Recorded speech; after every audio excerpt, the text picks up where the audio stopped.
Cayo Julio César. El nombre resuena a través de la historia. Fue general, político, escritor y finalmente una leyenda. Nacido en el año 100 a.C. en una república romana turbulenta, la infancia de César insinuaba la grandeza que estaba por venir. Nació en el prestigioso clan Julio, una familia que afirmaba descender de la mismísima Venus. Sin embargo, a pesar de su linaje, los Julios no estaban en la cima del poder romano. La infancia de César coincidió con un periodo de intensa inestabilidad política en Roma. Las luchas de poder entre los populares, que apelaban al pueblo, y los optimates, que favorecían a la aristocracia, crearon una atmósfera volátil. Estas primeras exposiciones a la política romana moldearían las ambiciones y estrategias de César. Su educación, como era típico de las élites romanas, incluía retórica, filosofía y entrenamiento militar. Estas habilidades resultarían invaluables a medida que navegaba por las traicioneras aguas de la política romana. Perfeccionó sus habilidades oratorias, cautivando al público con sus poderosos discursos.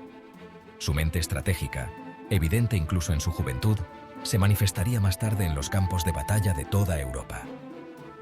La juventud de César, aunque envuelta en la niebla del tiempo, revela atisbos de la ambición y el talento que lo impulsarían a la grandeza. Desde muy joven, César demostró un agudo intelecto y una sed insaciable de poder. Comprendió que para dejar su huella en el mundo, necesitaba ascender en las filas de la sociedad romana, y así lo hizo, preparando el escenario para una de las carreras más notables de la historia de la humanidad.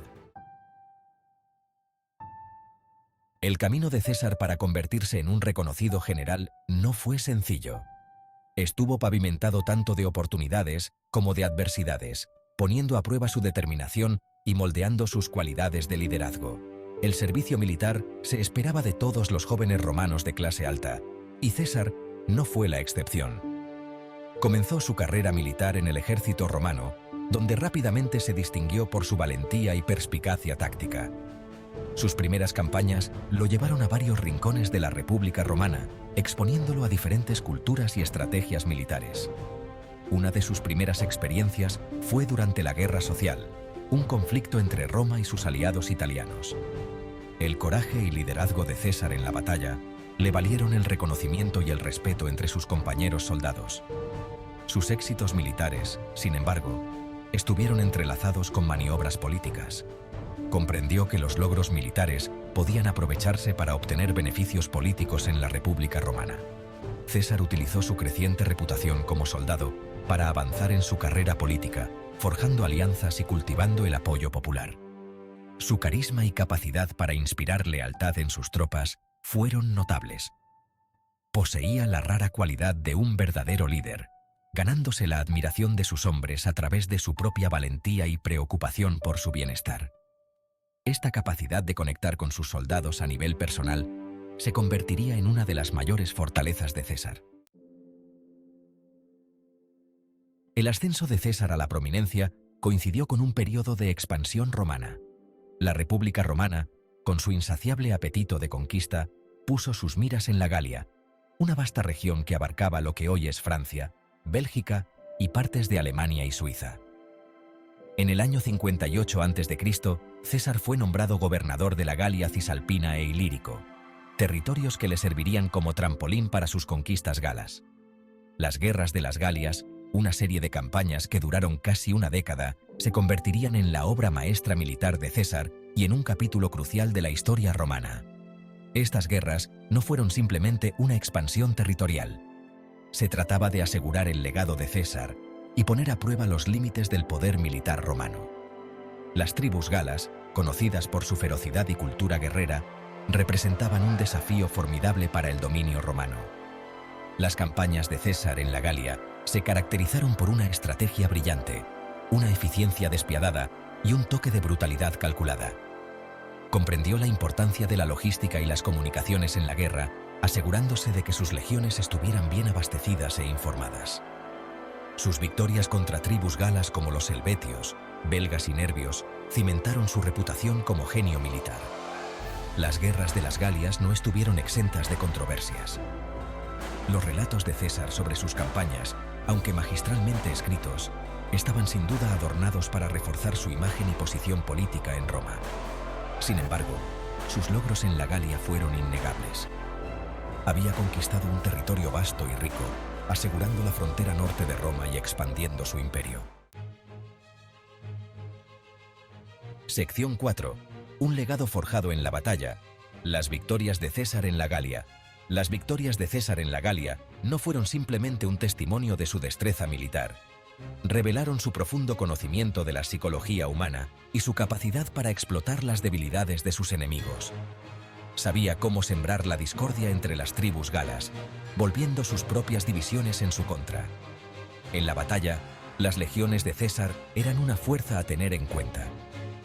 Eran altamente disciplinadas. Estaban bien entrenadas y equipadas con armamento y tácticas superiores. Las legiones romanas, bajo el mando de César, marcharon de victoria en victoria, sometiendo a las tribus galas y expandiendo el territorio romano. La batalla de Alesia, en el año 52 a.C., se erige como uno de los logros militares más impresionantes de César. Enfrentando a un numeroso ejército galo liderado por el carismático Vercingetorix, las fuerzas de César fueron superadas en número y rodeadas. Sin embargo, la brillantez estratégica de César brilló con luz propia. Ordenó la construcción de una enorme fortificación doble, asediando eficazmente a los sitiadores. Esta notable hazaña de ingeniería y planificación militar mató de hambre a las fuerzas galas hasta la sumisión, lo que condujo a una decisiva victoria romana. La victoria en Alesia rompió la resistencia gala y consolidó el control de César sobre la región. Sus campañas en la Galia, aunque brutales, le valieron la lealtad de sus legiones y la admiración, aunque a regañadientes, de sus enemigos. El nombre de César se convirtió en sinónimo de victoria militar, infundiendo miedo en los corazones de los enemigos de Roma e impulsándolo a la vanguardia de la política romana. Sección 5. Cruzando el Rubicón. El desafío de César a la República. Mientras César estaba fuera en campaña en la Galia, la situación política en Roma se deterioró. La República Romana, antaño un faro de valores republicanos, estaba plagada de corrupción, faccionalismo y violencia. El Senado, el corazón del poder romano, estaba profundamente dividido. El primer triunvirato, una alianza política entre César, Pompeyo y Craso, se había derrumbado. La muerte de Craso en la batalla contra los partos en el año 53 a.C. alteró el equilibrio de poder, dejando a César y Pompeyo cada vez más enfrentados. Pompeyo, que antes era aliado de César, empezó a desconfiar de su creciente poder e influencia. El Senado, instigado por Pompeyo y sus aliados, ordenó a César que licenciara a sus legiones y regresara a Roma como ciudadano raso. Cumplir con esta orden sería un suicidio político para César. Sabía que sus enemigos en el Senado actuarían con rapidez para despojarlo de su poder y probablemente lo procesarían por sus acciones durante las guerras de las Galias. Ante esta elección imposible, César tomó una decisión fatídica. En el año 49 a.C., cruzó el río Rubicón, la frontera entre su provincia de la Galia Cisalpina y la propia Italia. Este acto, un desafío directo a la autoridad del Senado, marcó el comienzo de una guerra civil que cambiaría para siempre el curso de la historia romana. Con las palabras alea y acta est, la suerte está echada, César señaló su voluntad de enfrentarse a sus enemigos y tomar el control de la República Romana. Sección 6. La suerte está echada. La guerra civil de César. El cruce del Rubicón por parte de César desencadenó una guerra civil que engulliría al mundo romano.